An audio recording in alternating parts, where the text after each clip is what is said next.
اللہ لا الہ الا هو الحی القیوم لا تأخذہ سنۃ ولا نوم لہ ما فی السماوات وما فی الارض من ذا الذی یشفع عندہ الا بإذنہ۔ اللہ وہ ذات ہے جو ہمیشہ سے تھا، جب کچھ بھی نہیں تھا اللہ تھا، اور جب کچھ بھی نہیں ہوگا تو وہ اللہ ہی ہوگا۔ پھر وہ اس سارے کائنات کا جو نظام ہے اس کو تھامے ہوئے ہے، اور اس کی کاراگری اتنی اعلیٰ عرفہ ہے کہ کبھی اس میں خلل پڑا ہی نہیں، صدیاں بیت گئی ہیں۔ مثلا سورج کو آپ دیکھتے ہیں، ستاروں کو آپ دیکھتے ہیں، چاند کو آپ دیکھتے ہیں، ایسے ہی سیارے ہیں، یہ فضا کے اندر معلق ہے، ٹھہرے ہوئے ہیں۔ اچھا، اس کو کس نے روکا ہوا ہے؟ ان کو روکنے کے لیے انرجی کہاں سے آتی ہے؟ اس انرجی میں کمی کیوں نہیں آتی ہے؟ صدیوں سے وہ سسٹم چل رہا ہے۔ سورج جو ہے اتنی انرجی زمین پہ بھیج رہا ہے، تو اس کے سورج میں کمی کیوں نہیں آئی آج تک؟ سورج کتنی انرجی بھیج رہا ہے، ایک سیکنڈ کے اندر جتنی سورج سے انرجی نکلتی ہے نا، صرف ایک سیکنڈ والی، اگر اس کو کوئی ایسی بیٹری یا ایسا سسٹم ہو جس میں ہم سٹور کر لیں تو لاکھوں سال جو ہے نا، ملین ایئر جو ہے نا امریکہ کے، ان کی جو انرجی کی ضرورت ہے نا ان کے لیے کافی ہے، یعنی ایک سیکنڈ میں۔ اچھا، اب یہ کیسے اس نے بنایا ہوا ہے؟ دیکھیں، ہم نے جہاں پہ ایک لوہے کا جہاں ٹکڑا رکنا ہو تو اس کے ہم دائیں طرف بھی بائیں طرف بھی اوپر بھی مقناطیس لگائیں گے، اور پھر اس کا مقناطیسوں سے فاصلہ برابر ہوگا، پھر جو اس کے مقناطیس دائیں بائیں ہوں گے ان کی طاقت برابر ہوگی، ان میں سے اگر ایک مقناطیس کمزور ہو جائے گا تو وہ دوسری طرف گر جائے گا۔ لیکن یہ اللہ کا سسٹم جو ہے کب سے ہے؟ قیوم کے معنی ہیں، ہی کا معنی ہمیشہ سے تھا، ہمیشہ رہے گا۔ قیوم کا معنی ہے جو اس سسٹم کو چلا رہا ہے، اس کو تھامے ہوئے ہے، چل رہا ہے۔ یہ آپ کے دریا دیکھیں کب سے بہہ رہے ہیں، بہہ رہے ہیں، سمندر ہے۔ دوسرے مقام پہ اللہ نے اپنا تعارف کرایا، هو الذی، اللہ وہ ذات ہے، هو الذی خلق لکم ما فی الارض جمیعا، اللہ وہ ہے جس نے اس زمین پہ جو کچھ ہے نا وہ ہمارے لیے پیدا کیا ہے، سب کا سب۔ دیکھیں زمین پہ کیا ہے، انار ہے، انگور ہے، سیب ہے، کتنی قسم کے پھل ہیں کہ آپ گن نہیں سکتے۔ پھلوں کے بعد اناج پہ آ جائے، اناج کے بعد مویشیوں پہ آ جائے، مویشیوں کے بعد پرندوں پہ آ جائے، پرندوں کے بعد انسانوں پہ آ جائے، انسانوں کے بعد معدنیات پہ آ جائے، ہیرے اور جواہرات پہ آ جائے، سونے اور چاندی پہ آ جائے۔ اچھا، پھر اور کتنی قسم کی چیزیں ہیں، ان سب کو پیدا کرنے والا کون ہے؟ اللہ۔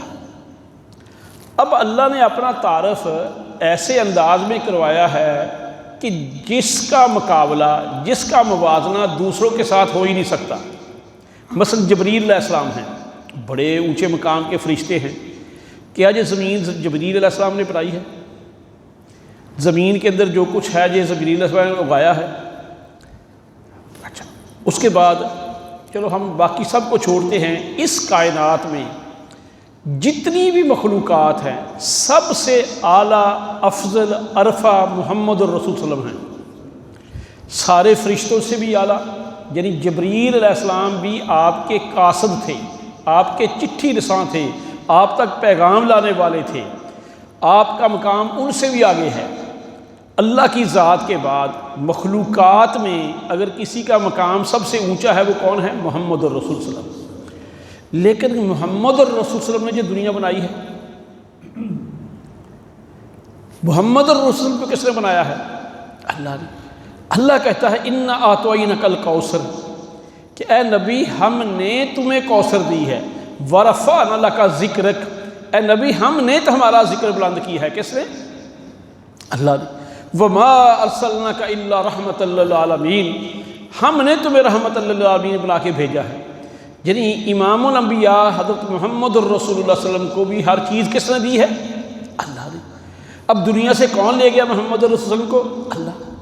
لایا کون تھا؟ اللہ۔ تو مکے کے اندر آپ رہے، مکے والوں نے نکال دیا، دوبارہ غالب کس نے کیا؟ اللہ نے۔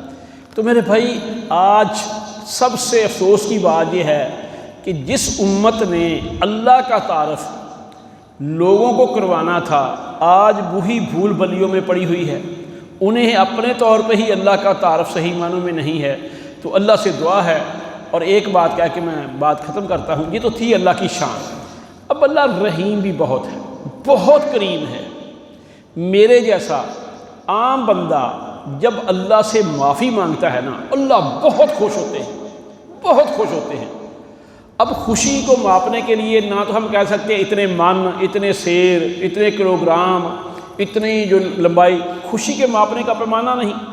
تو رسول اللہ صلی اللہ علیہ وسلم نے ایسی مثال دے کے یہ بات سمجھائی کہ جسے ایک ان پڑھ بندہ بھی سمجھ جائے۔ آپ صلی اللہ علیہ وسلم نے فرمایا کہ ایک بندہ صحرا میں سفر کر رہا ہو، اس کی خوراک، اس کا پانی اس کے اونٹ پہ ہو، کہیں وہ ریسٹ کرنے کے لیے بیٹھے، قریب قریب کوئی وادی نہ ہو اور اس کا اونٹ بھاگ جائے۔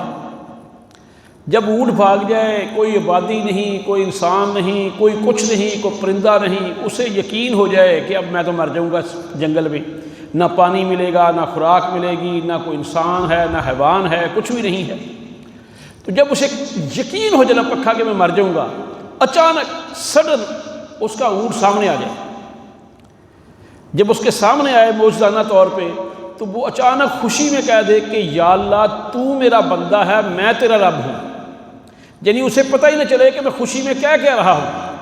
تو رسول اللہ صلی اللہ علیہ وسلم نے فرمایا کہ جتنی اس موقع پہ اس بندے کو خوشی ہوتی ہے، اللہ کو اس سے بھی زیادہ خوشی ہوتی ہے جب ہم اللہ سے مانگتے ہیں، اللہ سے معافی مانگتے ہیں، جب اللہ کو کہتے ہیں کہ میری غلطیوں کو، میری کوتاہیوں کو معاف فرما دیں۔ تو دیکھیں اتنا کریم، اتنا رحیم، جو مانگنے پہ خوش ہو، جو اپنے قرضے، اپنے گناہ معاف کروانے پہ بندہ اس کی طرف رجوع کرے، پھر وہ کہتا ہے کہ تم ایک بلشت آتے ہو، میں ایک ہاتھ آتا ہوں، تم میری طرف چل کے آتے ہو، میں بھاگ کے آتا ہوں، تو آؤ تو صحیح اس کی طرف۔ تو اس سے اعلیٰ ہستی کا بھی ہمیں کوئی ملنا ہے۔ تو اللہ سے دعا ہے کہ اللہ ہمیں سمجھنے اور عمل کرنے اور اللہ کو صحیح معنوں میں اللہ ماننے کی توفیق عطا فرمائے۔ وما علینا الا البلاغ المبین۔